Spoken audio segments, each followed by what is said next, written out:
मानवाधिकार आयोग भाड़ में जाए, अमेरिका भाड़ में जाए, उससे कोई फर्क नहीं पड़ता है। 2 मारे 50 मारिए, 4 मारे 100 मारिए, तो अगर 10 मारे तो 500 मारिए, घुस के मारिए, खदेड़ के मारिए। और मैं तो कहूंगा कि अब पीओके क्यों, हमको उस पर भी अधिकार चाहिए। 370 हटा दिया, कश्मीर किसी के बाप की बपौती नहीं है, कश्मीर हमारा था, हमारा है, हमारा रहेगा। पिस्टल टांगता है, उसके पहले खोपड़ी खोल देने की आवश्यकता है। टिट फॉर टैट, तुम 1 मारोगे हम 10 मारेंगे, तुम 10 मारोगे हम 100 मारेंगे, क्योंकि तुम्हारी औकात वो नहीं है कि भारत के अस्मिता के साथ छेड़छाड़ कर लो। पाक ऑक्युपाइड कश्मीर जिसको कहता है हरामी पाकिस्तान, उसको कब्जा में कर ले, कब्जा में कर लेगा, समस्या दूर हो जाएगी। कि पाकिस्तान जैसे दोगले के साथ मैच खेलना और गलबहियां करने का क्या तुक है? पाकिस्तान के साथ कुछ भी नहीं, लेना कुछ नहीं, देना होगा तो गोली देंगे, बम देंगे, तबड़ाक चलाइएगा तो हाथ काट लेंगे, पैर बढ़ाइएगा तो पैर काट लेंगे, क्योंकि आपकी औकात हम लोग जानते हैं। धागा बना नहीं सकते हो, सुई बना नहीं सकते हो, आटा तुम्हारे यहाँ दूसरे जगह से आता है, देश तुम्हारा खैरात पर चलता है, और तुम तरह तरह की बात करके डिस्टर्ब कर रहे हो। नमस्कार, आप देख रहे हैं द इंडिया टॉप। मैं हूं आदेशपुरी। कश्मीर में लगातार बिहारी मजदूर जो कि प्रवासी हैं, उद्योग धंधों के लिए वहां गए हुए हैं, रोजी रोटी कमाने गए हैं, उनकी कश्मीरी आतंकियों के द्वारा हत्या कर दी जा रही है। आपको बताएं कि बिहार में भी पलायन बहुत ज़्यादा है, रोज़गार की कमी है, और यही कारण है कि यहाँ के गरीब जो किसान हैं वो मजदूर के रूप में दूसरे राज्यों में पलायन करते हैं। और कश्मीर में ऐसा अगर होता है, सामान्य राज्य बन चुका है 370 हटने के बाद, लेकिन फिर भी वहाँ बिहारियों को टारगेट किया जा रहा है। आखिर कारण क्या है कि बिहारी ही टारगेट नंबर 1 है? रामान सर से हम बात करेंगे, शिक्षक हैं और पूरे वर्तमान स्थिति पर इनका जो राष्ट्रीय परिदृश्य है उन पर इनका नज़र बना रहता है। तो इनसे ही जानेंगे कि सर, सबसे पहले प्रश्न तो ये है कि बिहार से आखिर पलायन को मजबूर क्यों होना पड़ता है, और दूसरा बात सर, कश्मीर गए, वहाँ पर कश्मीर में बिहारी ही क्यों ज़्यादा टारगेट पर अभी हैं? देखिए, सबसे बड़ी बात है कि बिहार से पलायन होने का एकमात्र कारण है सरकार का फेलियर होना। सरकार फेलियर है, नाटक बहुत करती है, बहुत चिल्लाती है कि हम ये करेंगे, वो करेंगे, फलाना करेंगे, ढकाना करेंगे, इतना रोजगार देंगे, उतना रोजगार देंगे, लेकिन सरकार फेलियर है। और अगर यहाँ से लोग पलायन नहीं करें तो भूखे मर जाएंगे, सरकार पर कोई प्रभाव नहीं पड़ने वाला है। एक तो ये बात होगी कि सरकार के फेलियर के कारण ये बिहारी पलायन कर रहे हैं। दूसरी सबसे बड़ी बात है कि बिहारी में कुवत होती है, बिहारी में दम होता है। अन्य राज्य के लोगों को बोले कि कश्मीर चले जाओ तो डरे नहीं जाएगा, लेकिन बिहार में एक ऐसी परिस्थिति है कि मजबूरी है, लेकिन वो हिम्मत से वहाँ जाते हैं। और वहाँ कश्मीर के जो आतंकवादी हैं वो बिहारी को इसलिए मार रहे हैं कि अगर बिहारी की संख्या ज़्यादा है वहाँ मजदूर के रूप में। मैंने तो देखा है कि वहाँ होटल में हो, होटल का मालिक हो या होटल में काम करने वाला हो, या जगह जगह बना के वहाँ पर बिहारी का भाई बात करने में पता चल गया कि अरे ये तो बिहार के कहाँ घर है, तो बेगूसराय कहाँ घर है, तो खगड़िया कहाँ घर है, तो कैमूर कहाँ घर है, तो सिवान कहाँ घर है, तो छपरा। तो हमको अजीब लगा, बहुत इज्जत भी करते हैं। तो वैसी परिस्थिति में बिहारी को मार के वो लोग अन्य मजदूरों पर भी डर पैदा करना चाह रहे हैं, आतंकवादियों की। लेकिन इससे कुछ होने वाला नहीं है। बिहारी सरकार हमारी तो सुसुप्त है, जो निश्चित रूप से पलायन के लिए मजबूर कर रही है, और लोग जा रहे हैं तो बिहारी जाएंगे ही। और बिहारी को मारने का एकमात्र कारण है कि लोगों के में डर पैदा करना, क्योंकि बिहारी ही सबसे ज़्यादा मजबूत अवस्था में वहाँ जाते हैं, और बिहारियों की संख्या वहाँ बहुत ज़्यादा है। इसके लिए माननीय मुख्यमंत्री हो या माननीय प्रधानमंत्री हो या बिहार की पिछड़ापन हो, वह पूरी तरह से उत्तरदायी है कि वो वहाँ पर जा रहा है। सर, क्या आपको नहीं लगता है कि जो 370 धारा 5 अगस्त 2019 को हटाया गया, कश्मीर आम राज्यों की तरह हो गया, क्या ये वहाँ के जो आतंकी सोच हैं, जो अलगाववादी हैं, उनका एक मैसेज देने का कोशिश है कि भले ही भारत सरकार ने 370 हटा दिया, लेकिन कश्मीर में आपको हम घुसने नहीं देंगे, अगर आप घुसेंगे तो ऐसे ही गोली मारेंगे? देखिए, ऐसे उनकी कोई औकात नहीं है। 370 हटा दिए हम लोग, निश्चित रूप से मैंने भी खून से लिख के, और 1000 हम लोग चिट्ठी भेजे थे माननीय प्रधानमंत्री। 370 हटा दिए। 370 हटाने के बाद आपने क्या किया? सुरक्षा के लिए आपने कौन सी व्यवस्था की? 370 हटा दिया, कश्मीर किसी के बाप की बपौती नहीं है, कश्मीर हमारा था, हमारा है, हमारा रहेगा। अब मैं सिर्फ और सिर्फ यही कहना चाहूंगा कि 370 हट गया है, तो इनको ये चूटी काटे, 2 बिहारी को मार रहे हैं, 2 आदमी को मार रहे हैं, तो 50 को मारिए। मानवाधिकार आयोग भाड़ में जाए, अमेरिका भाड़ में जाए, उससे कोई फर्क नहीं पड़ता है। 2 मारे 50 मारिए, 4 मारे 100 मारिए, अगर 10 मारे तो 500 मारिए, घुस के मारिए, खदेड़ के मारिए। और मैं तो कहूंगा कि अब पीओके क्यों, हमको उस पर भी अधिकार चाहिए। और माननीय प्रधानमंत्री राष्ट्रवाद की नारा चिल्लाते हैं आप। अमित शाह जी गृह मंत्री हैं आप, 370 हटा दिए हैं, ये बाकी जो बचल है उसको भी ले लीजिए। उसको ले लीजिएगा तो पर नहीं मारेगा, वहां का पक्षी पर नहीं मारेगा।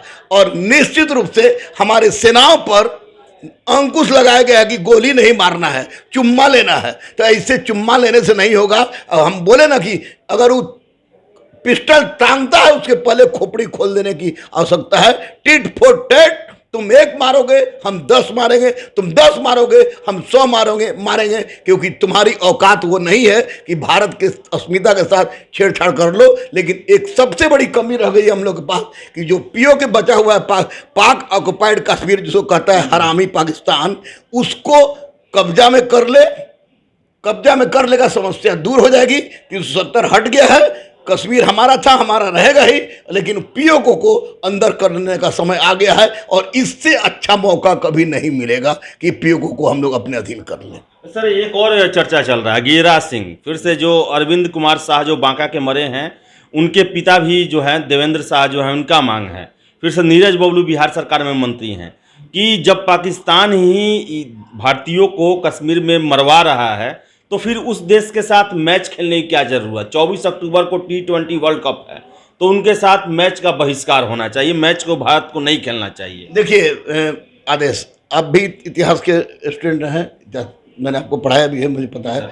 मैं भी इतिहास का शिक्षक भी हूँ, छात्र भी हूँ। इतिहास में भी अगर मामूली जमींदार का हम लोग सामाजिक बहिष्कार कर सकते हैं जो कि हमारे विरुद्ध था, तो पाकिस्तान जैसे दोगले के साथ मैच खेलना और गलबहियाँ करने का क्या तुक है। गिरिराज सिंह हो या जो जिसका बेटा मरा है, वो तो बेचारा बात, उसकी बात ही छोड़ दीजिए।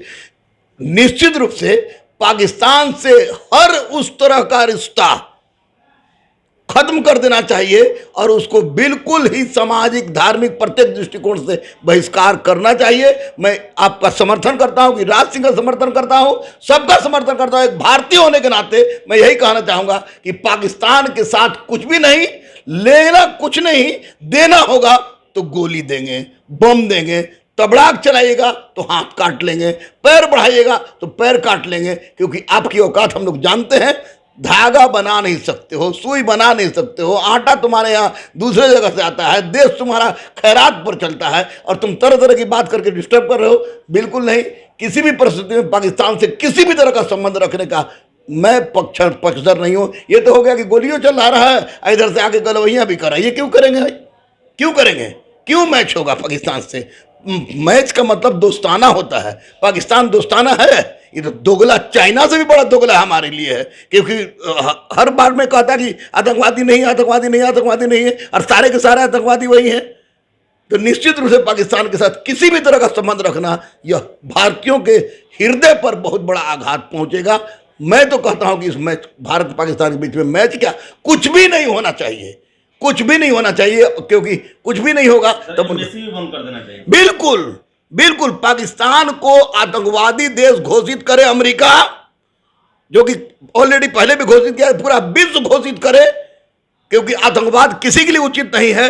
और पाकिस्तान को अलग थलग छोड़ दे, तड़फड़ा के मर जाएगा और भीख मांगेगा पाकिस्तान आगे भारत से। किसी एम्बेसी बंद कर दे, मतलब है नहीं कि पाकिस्तान कुछ है। और आप जानते हैं कि भारत और पाकिस्तान में अगर अंतर कीजिएगा तो उसका स्थिति यही है कि अगर एक बार खाली बिहार और झारखंड उत्तर प्रदेश का आदमी चल जाए और जोर से चिल्ला दे तो पाकिस्तान का अस्तित्व समाप्त हो जाएगा। और उस देश के साथ हम लोग नौटंकीबाजी कर रहे हैं। सेना को ऑर्डर दीजिए, मारो गोली, जिस पर शक हो मारो गोली, क्योंकि बिना भय के प्रीत नहीं होता है।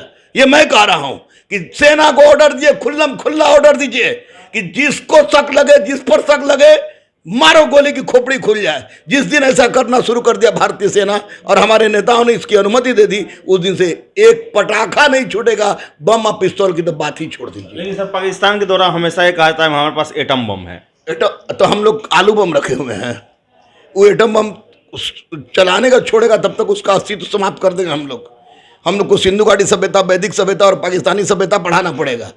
जब देखिए कभी भारत ने किसी को कहा है कि मेरे पास एटम बम है, एटम बम है, एटम बम है? नहीं कहा, क्योंकि हम जानते हैं कि हमारे पास है, हम कबाड़ देंगे। और जिसके पास कुछ नहीं होता है ना, अदगल गगरी छलकत जाए, पाकिस्तान के पास एटम बम हो जाए या एटमी बम पर सूझ जाए, लेकिन उसकी औकात एक चूंटी से बराबर ज़्यादा नहीं हम लोग का। कुछ चूतिए देश हैं, मीडिया पर गंदा शिक्षक होने के नाते हमको बोलना पड़ रहा है, जो उसको सपोर्ट कर रहे हैं, तो निश्चित रूप से गलत है।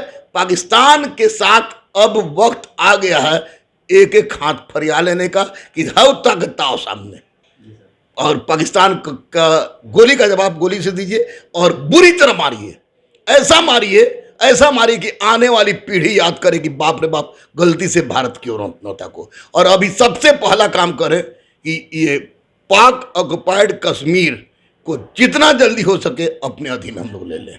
ये बहुत बड़ी उपलब्धि होगी भारत सरकार की, बहुत बड़ी उपलब्धि होगी भारत की, ताकि ये झंझटे नहीं रहेगा कि कोई बात होगा कश्मीर तरफ ताकेगा सब तो आंख निकाल लेने की क्षमता हम लोग पास है।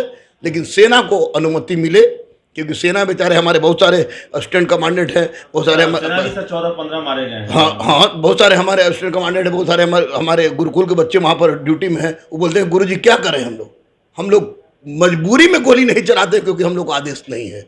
तो वैसी परिस्थिति में गलत बात है, आदेश दीजिए कि मारे, अगर वो पिस्टल निकाले तो हाथ काट ले और गोली चलावे, क्योंकि बिना भय के प्रीत नहीं होगा और बिना लात के पाकिस्तान नहीं मानेगा। सर एक और लेकिन बात है सर कि वहाँ के लोग पाकिस्तान को समर्थन करते हैं, कुछ लोग हैं जो, और वही लोग जो हैं अभी हत्याएं कर रहे हैं, तो फिर लोगों का कैसे उपाय किया जाए सर? जो भी अगर भारत का मैं ही किस पाकिस्तान का सपोर्ट करूं तो मुझे गोली मारो।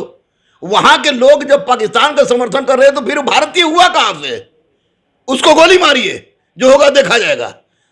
100, 200, 500, 10,000 होंगे ऐसे जो गंदे होंगे, उनको अगर समाप्त कर दीजिएगा तो निश्चित रूप से जो नई पौधा उगेगी, वो नई पौधा उगेगी तो वो आपको शिक्षा की ओर दौड़ेगी और देखेगी भारत क्या कर रहा है। तो उनको मारे, बिना मारे नहीं सुधरेंगे, इतना है। बहुत हो गया समझौता, आगरा समिट, शिमला समिट को सबको छोड़िए, मन में घिन पैदा हो जाता है।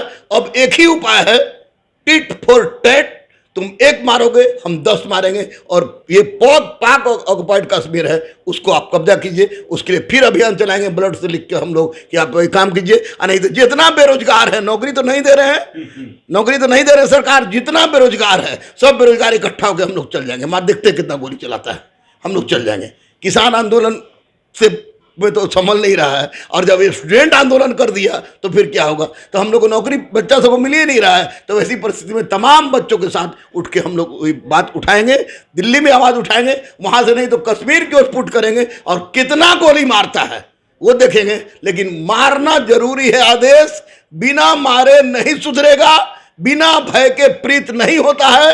पाकिस्तान को सबक सिखाने का वक्त आ गया है, सबक सिखाना चाहिए, नहीं तो ये बहुत बड़ी कमजोरी और बहुत बड़ी भूल होगी भारत सरकार की।